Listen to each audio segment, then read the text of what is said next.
Assalamu alaikum wa rahmatullahi wa barakatuh. Let me just clarify something about the perception a lot of people have, or a hope or an optimism or what have you, however you want to describe it.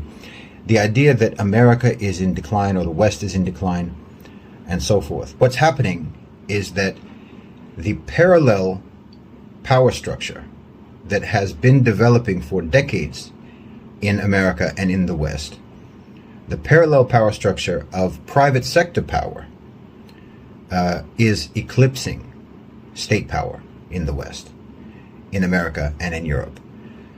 So we're not seeing the United States losing its control over the world or losing its power.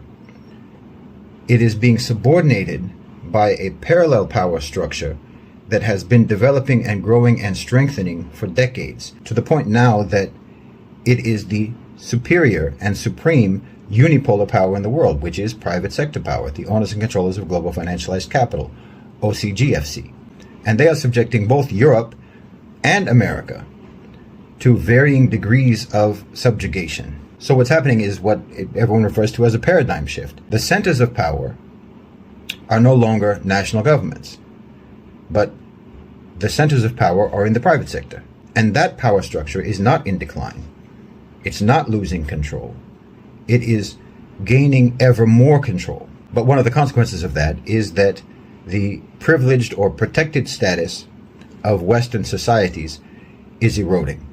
And now the same rules that have applied in the global South are being applied in the global North and in the West, being applied by private sector power. That's what's happening. Jazakumullahu khairan wa assalamu alaikum.